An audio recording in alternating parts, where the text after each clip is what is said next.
Hello बच्चों, एक बार दोबारा से स्वागत है आप सबका हमारे YouTube चैनल चंदन सर कानपुर में। बच्चों, जैसे कि आप जानते हैं कि मैंने आपको पिछली क्लास में सिंधु घाटी सभ्यता का पार्ट 1 पढ़ाया था, जिसमें मैंने आपको कई सारे फैक्ट कवर किए थे। मैंने आपको बताया था कि सिंधु घाटी सभ्यता की अगर हम बात करेंगे तो उसके बारे में पहली बार पता कहां से चला, क्या क्या शुरुआती कहानी थी।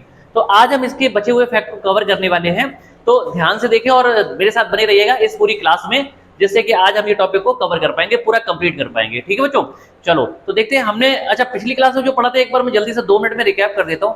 हमने ये पढ़ा था कि सिंधु घाटी सभ्यता के बारे में पहली बार जो थोड़ा बहुत आइडिया दिया था वो उस व्यक्ति का नाम था चार्ल्स मैसन। 1826 की बात है ना। उसके बाद भी कुछ लोग आए, इन्होंने थोड़े बहुत आइडिया दिए, लेकिन हमें उस समय फाइनली प्रमाण नहीं मिल पाए थे, प्रूफ नहीं मिल पाए थे। ठीक है बच्चों, तो अब क्या हुआ कि बात पहुंच गई 1921 में। 1921 में क्या हुआ कि पाकिस्तान के इलाके में है ना रेलवे लाइन बिछाई जा रही थी। तो वहां पर क्या हुआ, जब रेलवे लाइन बिछाई जा रही थी तो वहां पे कुछ ईंटें मिली, है ना, काम चल रहा था, खुदाई हुई, कुछ ईंटें मिली और उन ईंटों से आइडिया लगाया गया कि ये किसी पुराने जमाने की ईंटें हैं, है ना। और ऐसा लगा कि पुराने जमाने में इस इलाके में लोग रहते होंगे, कोई सभ्यता विकसित होगी। फिर जब और ज्यादा खुदाई की गई और बहुत सारे प्रमाण मिले और तब जाके पता चला कि आज से लगभग 4000 से 4500 साल पहले एक यहाँ पे सभ्यता विकसित थी। और सबसे बड़ी जो बात थी वो तो कैसी थी कि नगरीय सभ्यता थी। तो पिछले क्लास में हमने कवर किया कि सिंधु घाटी सभ्यता का जो एरिया था वो पहले 13 लाख किलोमीटर स्क्वायर था। देश की आजादी के बाद बहुत सारे और नई जगह खोजी गई और इसके बाद जो क्षेत्रफल था वो कितना हो गया, 16 लाख किलोमीटर स्क्वायर, है ना। अच्छा, इसके बाद सबसे महत्वपूर्ण बात बच्चे ये है कि अगर हम लोग बात करेंगे कि एक क्वेश्चन आता है पेपर में कि देश की आजादी के बाद सबसे ज्यादा सिंधु घाटी सभ्यता के समय के जो स्थल हैं वो कहां पर खोजे गए, तो उसका करेक्ट आंसर क्या होगा, गुजरात होगा। इतनी बात समझ में आ गई। चलो अब हम आज आगे बढ़ेंगे, आज आगे के फैक्ट देखेंगे। देखो, अब हम बात करते हैं कि सिंधु घाटी सभ्यता में क्या क्या चीजें थी। सबसे पहले मैंने आपको चीज बताई थी कि सिंधु घाटी सभ्यता जो थी वो कैसी थी, नगरीय थी, शहरी थी, यानी कि अर्बन थी। इसका मतलब क्या होता है कि लोग वहां पे जैसे आज की डेट में शहरों में रहते हैं ना, पक्के मकान होंगे, पक्की सड़कें होंगी, पक्की नालियां होंगी, है ना, प्रॉपर व्यवस्था थी, इस तरह से रहते थे।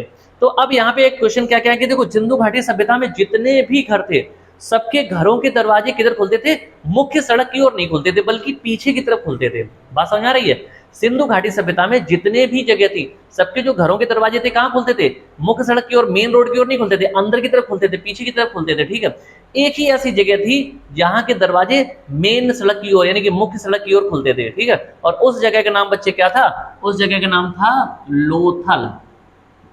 ठीक है, जगह का नाम क्या था, लोथल। ये बात सबको समझ आई।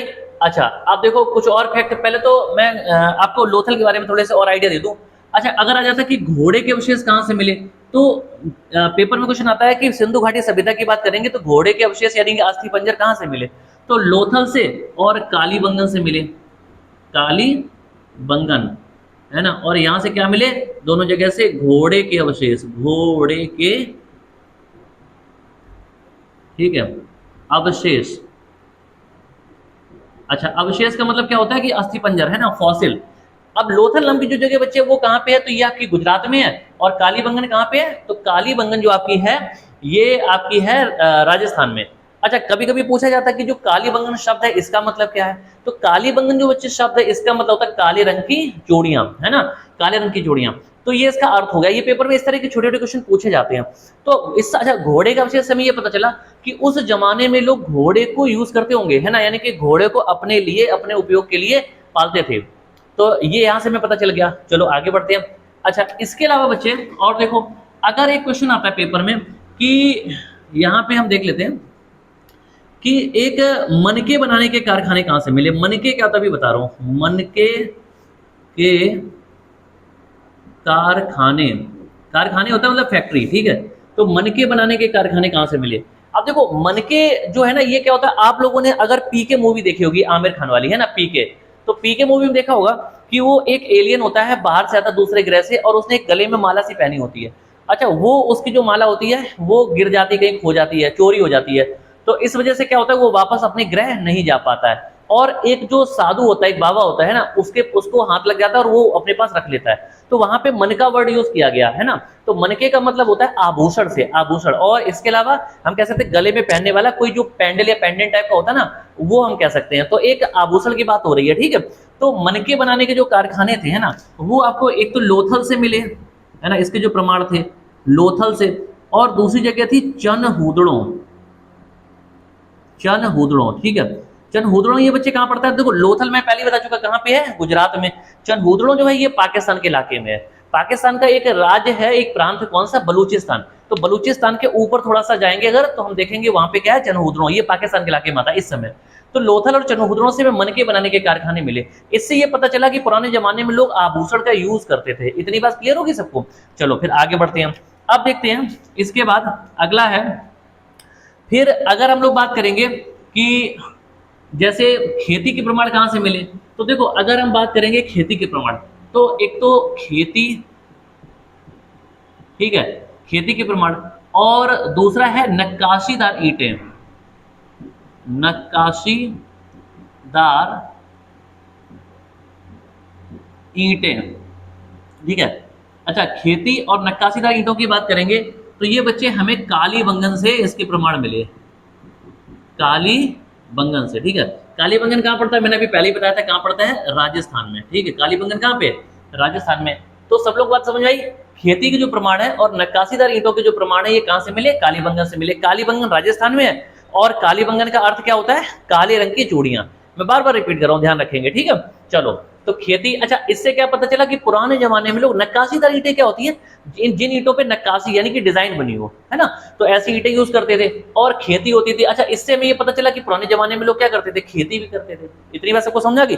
अच्छा, अगर किसी को कोई समस्या हो तो वो मुझसे पूछ सकता है, ठीक है। आगे बढ़े, चलो इसके बाद आगे बढ़ते हैं। अगला है कि खेती के जो प्रमाण है वो तो हमें कालीबंगन से मिले, लेकिन चावल के दाने हमें कहां से मिले? चावल, ठीक है, चावल के दाने।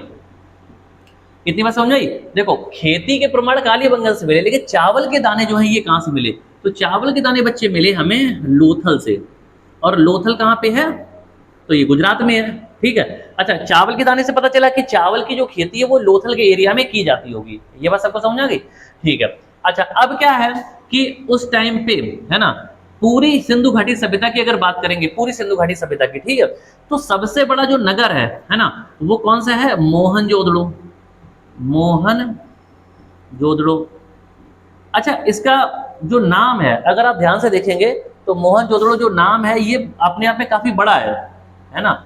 मोहनजोदड़ो काफी बड़ा नाम है, और इसी तरह से हम याद कर सकते हैं कि सिंधु घाटी सभ्यता, पूरी सिंधु घाटी सभ्यता 16 लाख किलोमीटर स्क्वायर में जो फैली है, उसमें जो सबसे बड़ा शहर जो है वो कौन सा है? मोहनजोदड़ो। और अगर आजाद भारत की बात करेंगे तो सबसे बड़ा जो शहर है बच्चे वो कौन सा है?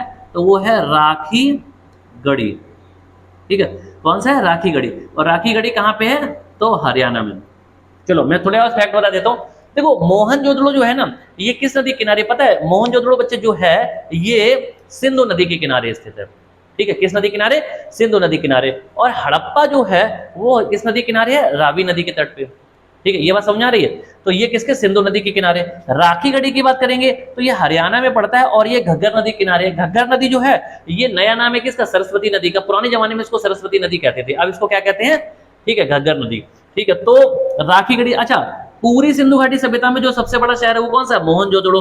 आजाद भारत में सबसे बड़ा शहर कौन सा? राखीगढ़ी।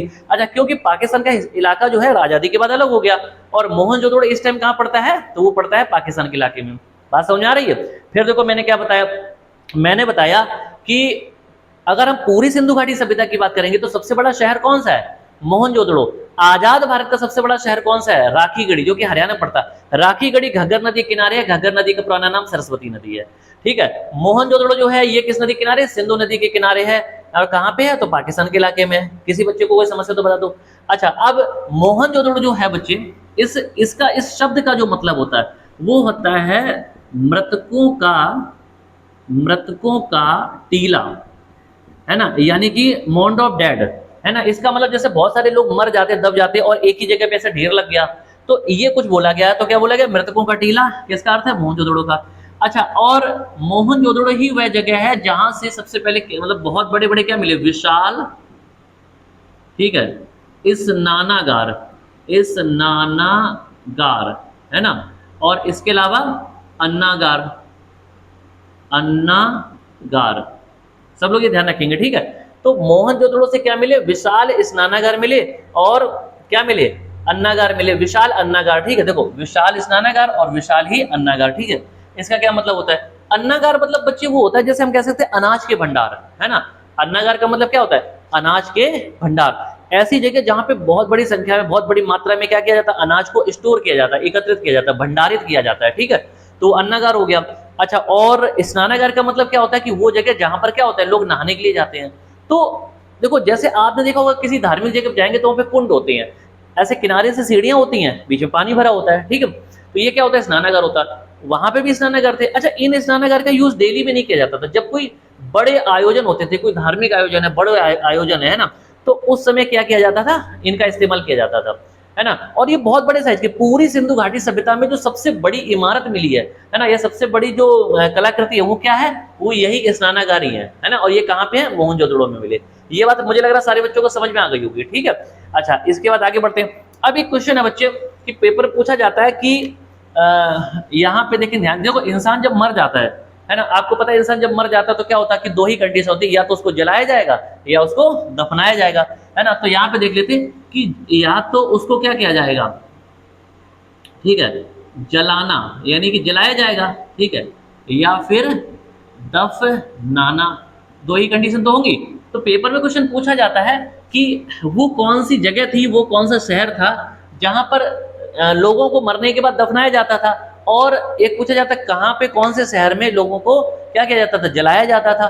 तो ये बच्चे हम कैसे याद करेंगे, देखो बहुत आसान है, हालांकि ऐसे आप भूल जाओगे, लेकिन मैं आपको याद कराने की कोशिश करता हूँ। देखो, सिंधु घाटी सभ्यता में खुद बताओ कि सबसे ज्यादा जो दो इंपॉर्टेंट शहर है वो कौन से हैं। पूरी सिंधु घाटी सभ्यता में दो सबसे महत्वपूर्ण जो शहर हैं वो कौन से हैं। तो आप सबको पता होगा कि पहला शहर कौन सा है, एक हमारा है हड़प्पा, दूसरा मोहनजोदड़ो, ठीक है। एक हड़प्पा, दूसरा मोहनजोदड़ो, है ना।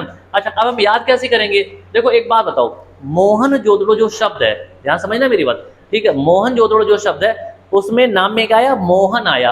और मोहन अगर नाम की बात करेंगे तो आपको पता है कि मोहन नाम जो होता है ज्यादातर हिंदू धर्म से संबंधित है, हिंदू धर्म में रखा जाता है लड़कों के नाम, है ना, मोहन।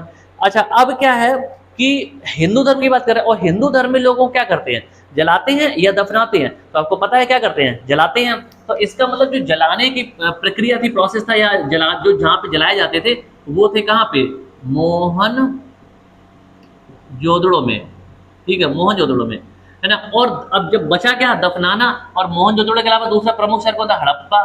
तो हड़प्पा जो जगह थी, हड़प्पा, ठीक है, हड़प्पा, हड़प्पा में क्या करते थे, तो वो दफनाते थे, ठीक है। यानी कि लोगों को मरने के बाद जो शव होते थे, डेड बॉडीज होती थी, वो दफनाते कहाँ पे थे, हड़प्पा में, और जलाते कहाँ थे, मोहनजोदड़ो में।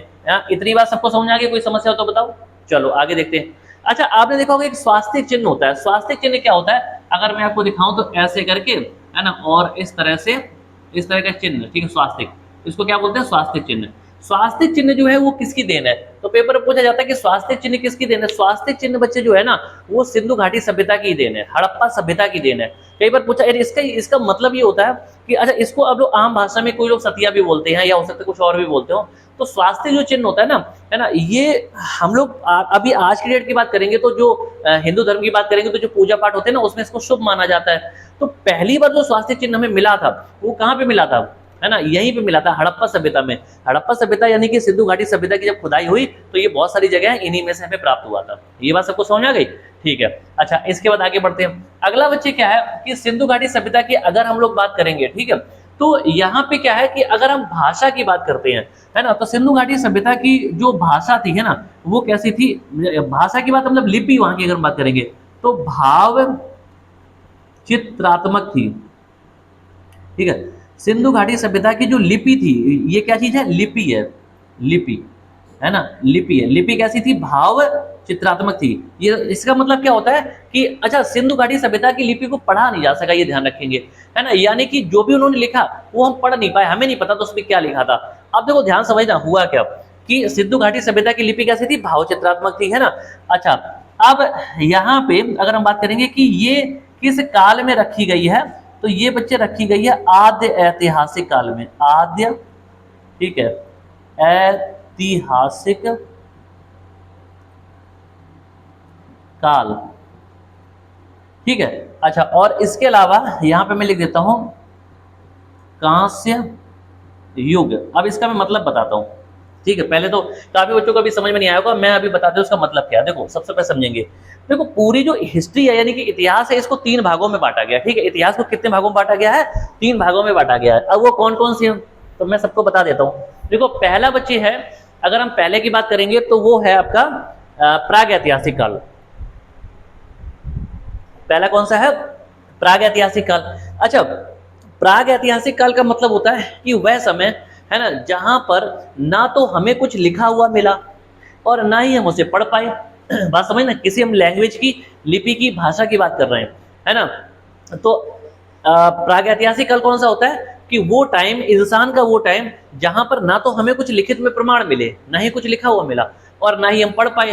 तो आपको पता है ये समय कौन सा था? आदि मानव वाला समय था, शुरुआती इंसान का शुरुआती जो समय था, जिस समय आदि मानव होते थे, जानवरों की तरह रहते थे, जंगलों में रहते थे, शिकार करके खाते थे, जहां मिला, जगह मिली वहीं पे जाके सो गए, है ना।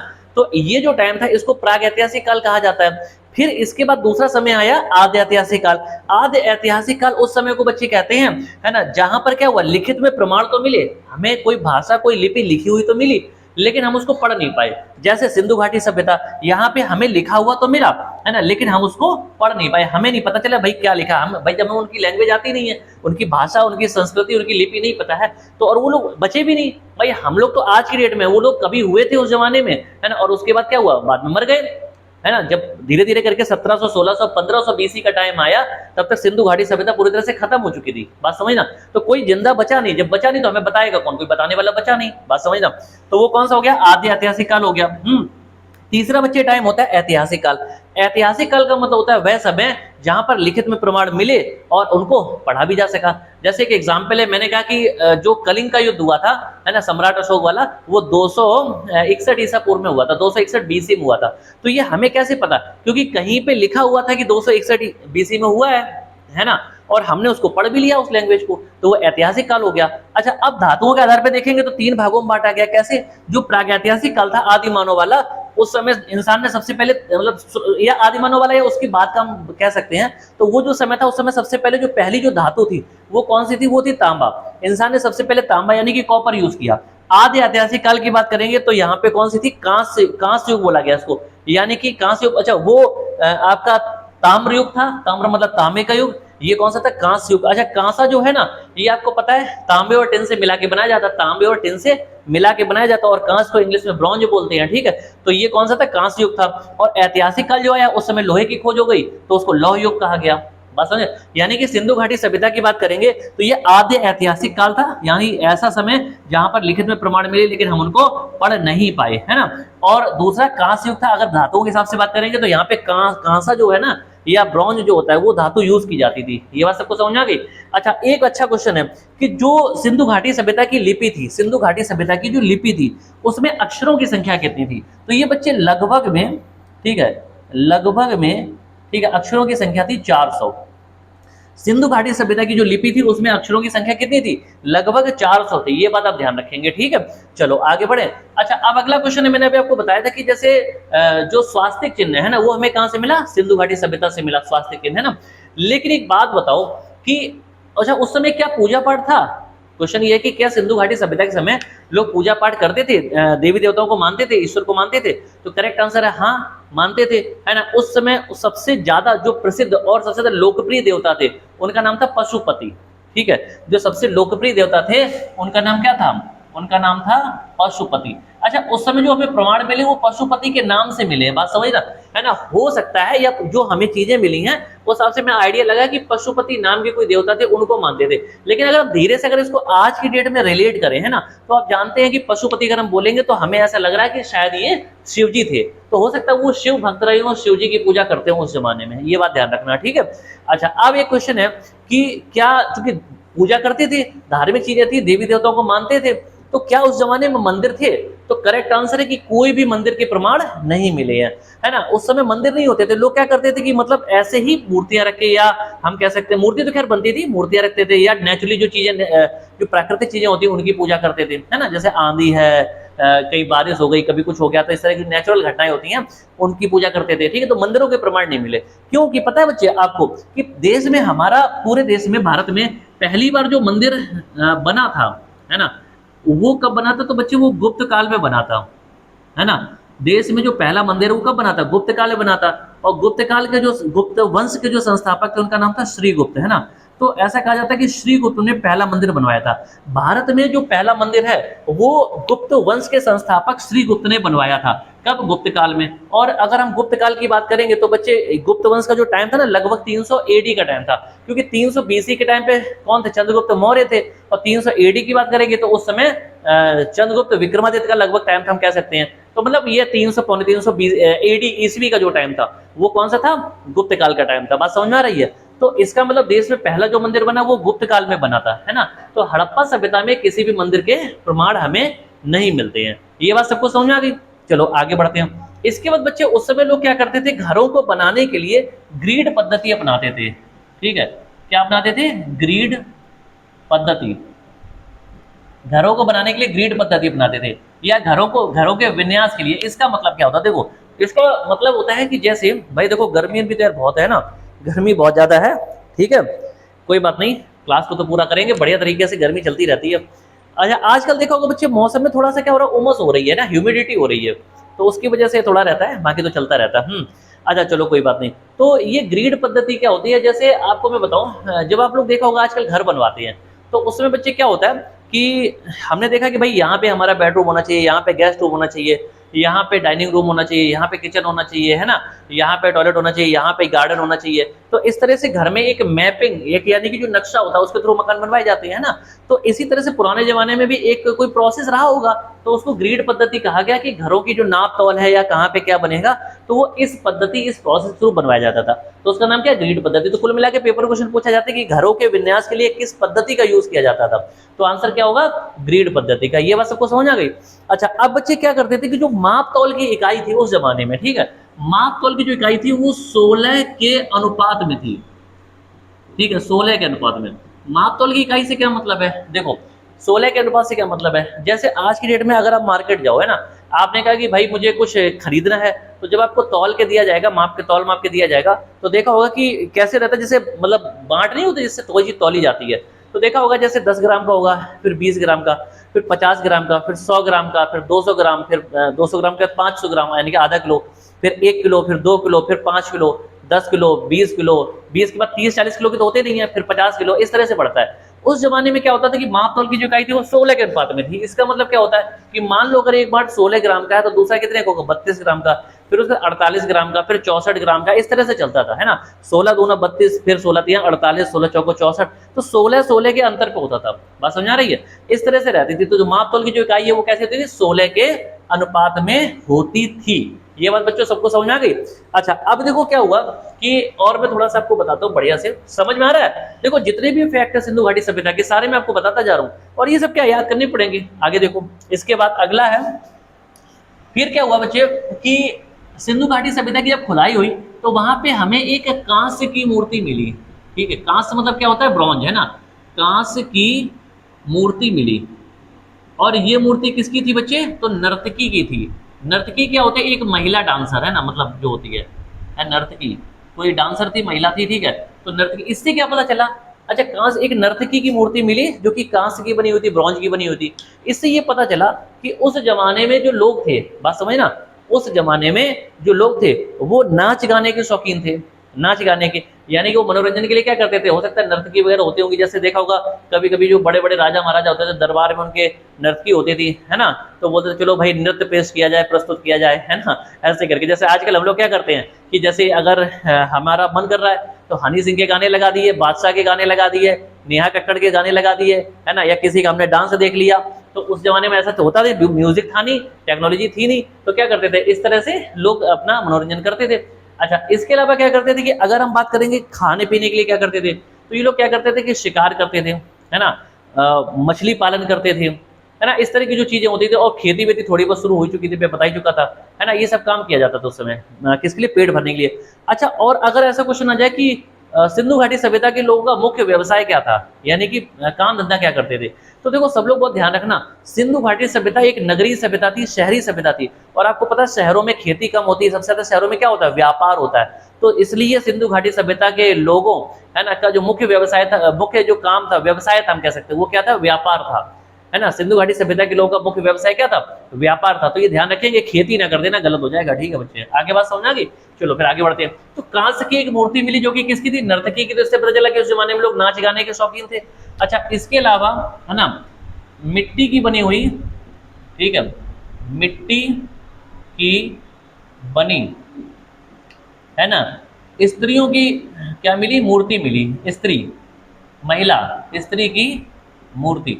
अच्छा, इससे क्या पता चला, मिट्टी की बनी हुई स्त्री की मूर्ति मिली, इससे बच्चे ये पता चला, है ना, इससे ये पता चला कि उस जमाने में, है ना, जो घरों में जो चलती थी वो महिलाओं की चलती थी, यानी कि जो सिंधु घाटी सभ्यता थी वो कैसी थी, मात्र सत्तात्मक थी। इसका मतलब समझो, देखो कैसी थी, मात्र सत्तात्मक। अच्छा, इसका क्या मतलब हुआ, मात्र सत्तात्मक और पितृ सत्तात्मक। पितृ सत्तात्मक जहाँ पिताजी के चले, है ना, और मात्र सत्तात्मक जाकर जहाँ मम्मियों के चले किसी किसी घर में। अच्छा, हमारा जो समाज है इस समय वो पितृ प्रधान है, यानी कि पुरुष प्रधान हम कह सकते हैं। तो हमारे आजकल के समाज में ज्यादातर पुरुषों की चलती घरों में, है ना, लेकिन फिर भी कभी कभी किसी किसी घर में देखा होगा जहाँ महिलाओं की ज्यादा चलती। पिताजी चुपचाप बेचारे कोने में बैठे रहते, खाना दे दिया 2 टाइम तो खा लिया, नहीं तो कुछ नहीं भाई, मांगेंगे नहीं, ना मम्मी चलती, मम्मी एकदम से आ गई, भाई गुस्से में नहीं देंगे आज खाना, क्या कर लोगे, ना धमका दिया, पिताजी को भगा दिया, और तुम्हारी भी घर में खैर नहीं, तुम्हारी भी नहीं चलती, तो वहाँ किसकी चलती, मम्मियों की। मम्मियाँ बड़ी डेंजरस होती किसी किसी घर में, ध्यान रखना, ठीक है। तो इसलिए उस जमाने में जो सिंधु घाटी सभ्यता थी वो कैसी थी, मात्र सत्तात्मक थी। हमें जो भी मिट्टी की बनी हुई स्त्रियों की मूर्तियां मिली उससे आइडिया लगा कि सिंधु घाटी सभ्यता कैसी थी, मात्र सत्तात्मक थी, यहाँ पे महिलाओं की चलती थी घरों में। ये बात सबको समझ आ गई, ठीक है। चलो, तो ये सब मैंने आपको बता दिया। अच्छा, और भी फैक्ट है और मैं आपको बता दे रहा हूँ, ठीक है। थोड़ा सा मैं पानी पी लूं और उसके बाद फिर आगे बताता हूँ, ठीक है बच्चे, ठीक है। तो एक बार देख लो, तब तक सब लोग देख लो और इस पर नजर मार लो, ठीक है। जरा पानी पी लूं, उसके बाद मैं आपको बताता हूँ।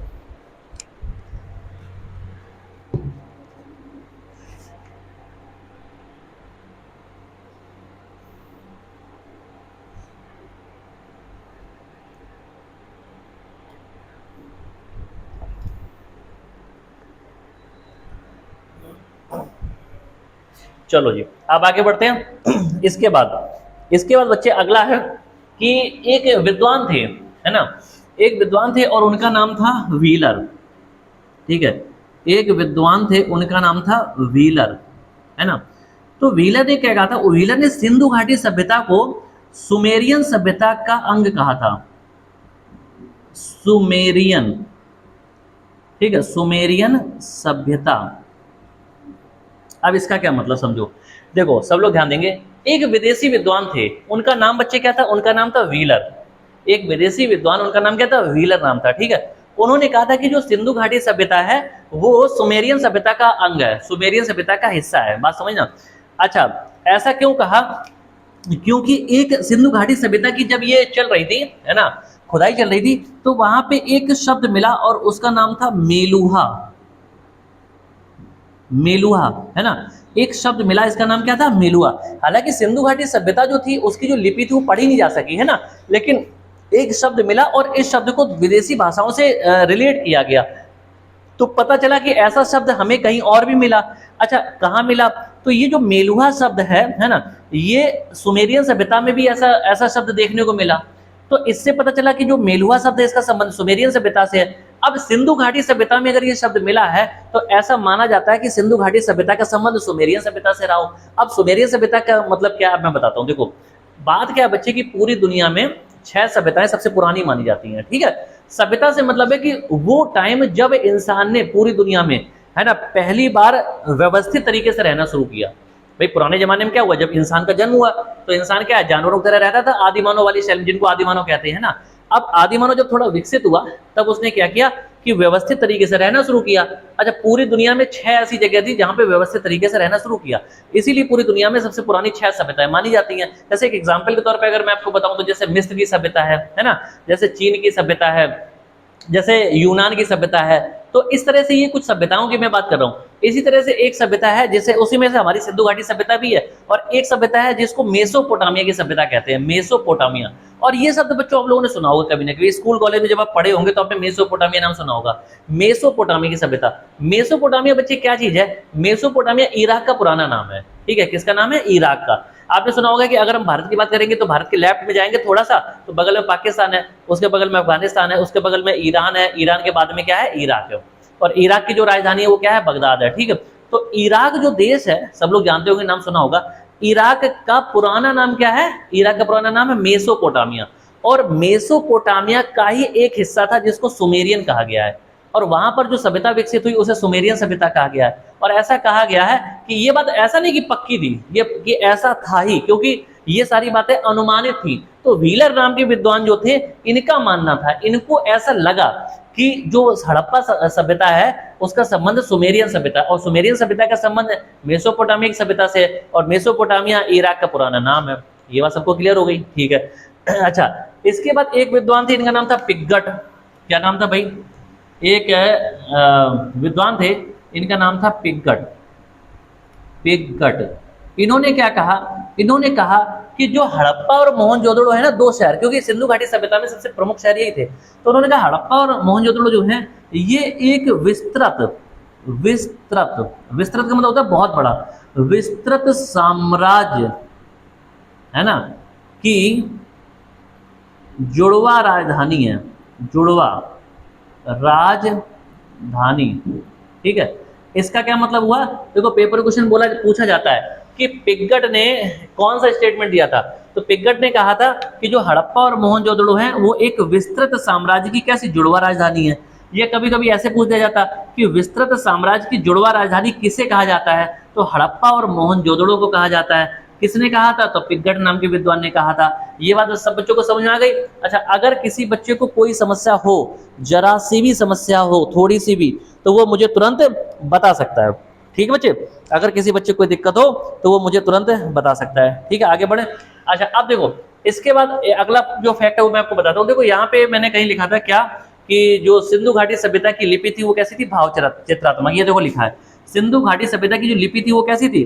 भाव चित्रात्मक। तो यहाँ पे क्वेश्चन बनता है कि लिखी कैसे जाती थी? आपको पता है, जैसे अगर हम हिंदी लिखेंगे है ना, या इंग्लिश लिखते हैं, तो हम इधर से शुरू करते हैं और इधर की तरफ लिखते हैं, फिर हम इधर से शुरू करते हैं इधर की तरफ लिखते हैं, ऐसे तो लिखते हैं। तो इसका मतलब अगर हम इधर से शुरू कर रहे हैं तो हमारा लेफ्ट होता है, इधर क्या होता है? राइट होता है। तो हिंदी इंग्लिश को जो लिखने का तरीका है वो लेफ्ट से राइट होता है ना, यानी कि बाएं से दाएं होता है। अच्छा, अगर हम लोग बात करेंगे कि सिंधु सभ्यता की लिपि है ना, तो ये उल्टी लिखी जाती थी, यानी कि दाएं से बाईं ओर है ना, दाएं से बाईं ओर लिखी जाती थी, राइट टू लेफ्ट लिखी जाती थी। यानी कि जिस तरह से हिंदी और इंग्लिश लिखी जाती है उसके जस्ट अपोजिट लिखी जाती थी। ये बात समझ आ गई? अच्छा, सिंधु सभ्यता की अगर बात करेंगे तो वहां की प्रमुख फसलें क्या है? वहां पे मुख्य रूप से कौन सी फसल उगाई जाती थी? तो बच्चे दो फसलें आप याद कर लेना। एक तो भैया आपकी है गेहूं, यानी कि वीट है ना, और दूसरी है जौ। चावल नहीं है, ध्यान रखना। ठीक है, सिंधु सभ्यता में जो मुख्य फसल थी, प्रमुख फसलें थी, वो दो थी, गेहूं और जौ। ये तो प्रमुख फसल थी। ठीक है, अगर किसी बच्चे को कोई समस्या हो तो जल्दी से बताओ, किसी बच्चे को कोई समस्या हो तो बताओ। ठीक है, चलो आगे बढ़े। इसके बाद और देखो, इसके बाद अगला क्वेश्चन है बच्चे कि एक क्वेश्चन आता है कि सिंधु सभ्यता में मतलब कौन से जानवर थे? ठीक है, कौन से जानवर थे जिनकी हमें कोई ना कोई प्रमाण मिले या कोई फोटो या मूर्तियां मिली? ठीक है, तो मैं आपको बता दूं कि देखो यहाँ पे मैं कहीं लिख देता हूँ, हम उस सिंधु सभ्यता में सबसे जो प्रसिद्ध या सबसे लोकप्रिय जो देवता थे वो थे पशुपति। कौन थे? पशुपति थे। और पशुपति की जब मूर्ति मिली ना, बात समझना, पशुपति की जब मूर्ति मिली तो उस मूर्ति के चारों ओर चार जानवर की हमें मूर्तियां मिली। समझ रहे हो? पशुपति की मूर्ति थी, उस मूर्ति के चारों ओर चार जानवर के चित्र मिले। अब वो चार जानवर कौन से थे? तो पहला था भाई हाथी, ठीक है, दूसरा था गैंडा, तीसरा था चीता, चौथा था भैंसा। ठीक है, तो ध्यान रखेंगे, तो चार जानवर मिले थे जिसमें कौन था? हाथी, गैंडा, चीता, भैंसा। और ये कहाँ थे? इन चारों के जो चित्र थे वो पशुपति की जो मूर्ति मिली थी उसके चारों ओर थे, बने हुए थे। ठीक है, तो ये ध्यान रखेंगे। अच्छा, पेपर में यहाँ पे क्या क्वेश्चन बनता है? पेपर में क्या करते हैं कि आपको चार ऑप्शन देंगे है ना, और वो बोलेंगे कि इनमें से ऐसा कौन सा जानवर है जिसके प्रमाण हमें सिंधु घाटी सभ्यता से नहीं मिले।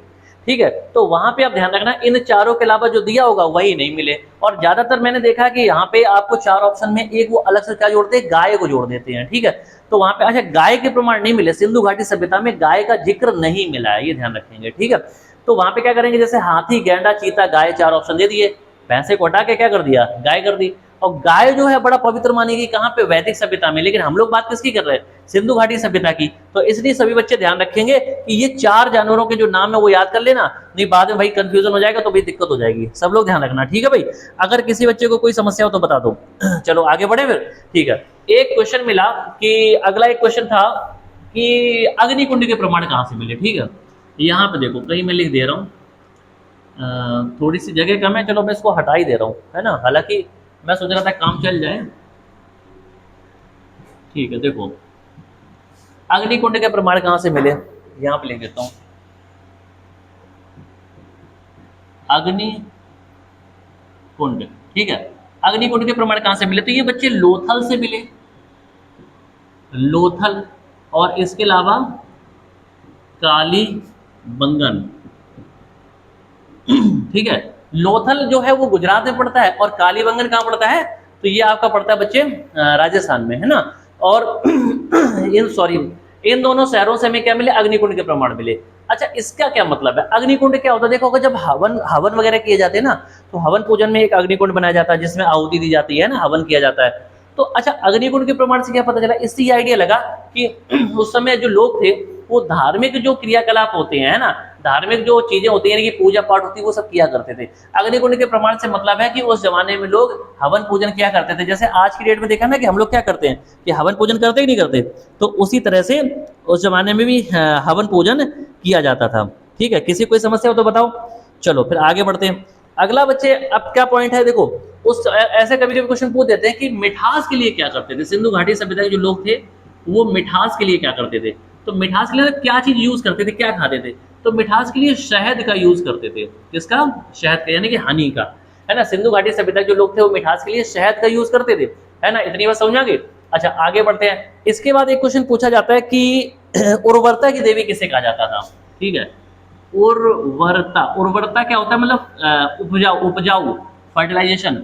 उर्वरता की देवी किसे कहा जाता था, तो आंसर हो जाएगा जमीन को कहा जाता था। क्योंकि देखो उर्वरता का मतलब फसलें जो उपजाऊ होंगी वो कहाँ पे होंगी, जमीन पे, है ना। तो उर्वरता की देवी किसे कहा जाता था, तो वो कहा जाता था किसे, जमीन को। सिंधु सभ्यता में लोग जो धरती है या जमीन है उसको क्या कहते थे, उर्वरता की देवी कहा जाता था। किसी बच्चे को अगर कोई समस्या हो तो बताओ। चलो आगे बढ़े, ठीक है। अगला क्वेश्चन है कि पशुओं में कौन सा पशु सबसे ज्यादा मतलब पवित्र माना गया, सबसे ज्यादा पूजनीय माना गया था। चलो यही लिख ले रहा हूँ, ठीक है।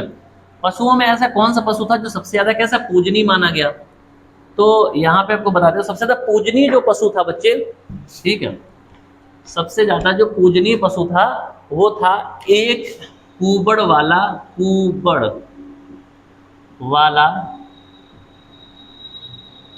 ठीक है, सांड। अच्छा कुबड़ वाला सांड इसलिए कि आपने देखा होगा जो शिव जी है ना, शंकर जी जो है उनका वाहन माना गया क्या, नंदी। और नंदी जो है वास्तव में वही तो है कुबड़ वाला सांड, है ना। तो इसको बहुत पूजनीय माना जाता था उस जमाने में, ठीक है। अच्छा अब इसके बाद अगला है कि जैसे पर्दा प्रथा की बात करेंगे, तो क्या उस समय पर्दा प्रथा थी, पर्दा प्रथा, पर्दा प्रथा थी कि नहीं थी, तो करेक्ट आंसर हो जाएगा पर्दा प्रथा थी। यानी कि उस जमाने में जो महिलाएं थी वो पर्दा यानी कि घूंघट डालती थी। अच्छा घूंघट डाल, या घूंघट डालने का एक फायदा भी है कि नहीं है। जैसे क्या किस छींक ही कहा जाए तो आप अंदर अंदर छींक लो, किसी के मुंह पे ना छींक दो, बेइज्जती हो जाए, ठीक है। दूसरा क्या है ना, कि कुछ खाना पीना चुपचाप घूंघट के अंदर क्या खाते पीते रहो, मुंह चलाते रहो, कुछ पता चलता नहीं किसी को, ठीक है। तो बात समझ आ रही है। तो घूंघट या पर्दे का ये भी फायदा है, ये देख लेना। अब आजकल क्या हो रहा है, आजकल ये जमाने में भाई अब पर्दा करोगे कैसे भाई, घूंघट कैसे करोगे, क्योंकि आजकल की लड़कियां क्या पहन रही है, जीन्स और टॉप पहनती हैं, है ना। अब पहले पहनती थी साड़ी, भाई तो साड़ी लंबी होती, लपेट ली भाई, पर्दा कर ली, घूंघट कर लिया। आप कैसे करोगे, समस्या ये है। तो ये भाई बड़ा गंभीर विषय है, तो ध्यान रखें। घूंघट का फायदा है, ऐसे ये मत समझना घूंघट का नुकसान है ना। अंदर अंदर चाहे कुछ करते रहो, किसी को गालियां बकनी हो, किसी को कुछ अगर बोलना हो गलत सलत, तो पर्दे के अंदर से बोलते रहो, घूंघट के अंदर से, है ना। किसी को जल्दी समझ में नहीं, चेहरे के एक्सप्रेशन दिखेगा नहीं, तो ये ध्यान रखना, ठीक है भाई। तो पर्दा प्रथा की अगर हम बात करेंगे बच्चे, तो उस समय पर्दा प्रथा हमारी हुआ करती थी। ये बात सबको समझ आ गई। अच्छा किसी बच्चों को समस्या तो बता देना भाई, ठीक है।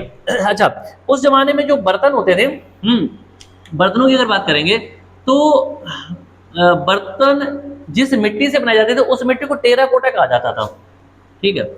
उस मिट्टी को क्या कहते थे, टेराकोटा। टेराकोटा बच्चे वास्तव में क्या है, ठीक है, ये पकी हुई लाल मिट्टी है, पकी हुई लाल मिट्टी, ठीक है, पकी हुई लाल मिट्टी। अच्छा आपने देखा होगा, अगर आप हालांकि आपको आइडिया कम होगा है ना, क्योंकि आज की डेट में जो कुम्हार लोग हैं वो कम होते जा रहे हैं धीरे धीरे, और आमतौर पे देखने को भी नहीं मिलते, बहुत सारे बच्चों ने देखे नहीं होंगे। लेकिन अगर किसी ने नहीं देखा फिर भी आपने जैसे चाय वाला कुल्हड़ होता है ना, वो कम से कम सारे लोगों ने देखा होगा। तो कुल्हड़ जो होता है वो चूंकि पकाया जाता है, पहले तो मिट्टी से बनाया जाता है फिर पकाया जाता है, जब पक जाता है या घड़े वगैरह देखे होंगे तो वो हल्का उसका जो कलर है लाल लाल सा हो जाता है। तो वो जो पकी हुई लाल मिट्टी है उसे टेराकोटा कहा जाता था, उससे मिट्टी के बर्तन बनाए जाते थे। उस समय धातुओं का यूज कम था तो मिट्टी से बर्तन बनाए जाते थे, ठीक है। तो ये पकी हुई लाल मिट्टी को क्या कहते हैं, टेराकोटा कहते हैं। अब इसके बाद बच्चे क्या बर्तन बनाए जाते थे, ध्यान समझना, ये क्या हमने घड़ा बना लिया, बर्तन जो होते थे इस पे डिजाइन होती थी ऐसे ऐसे करके, बात समझना, बर्तनों पे क्या होती थी, डिजाइन।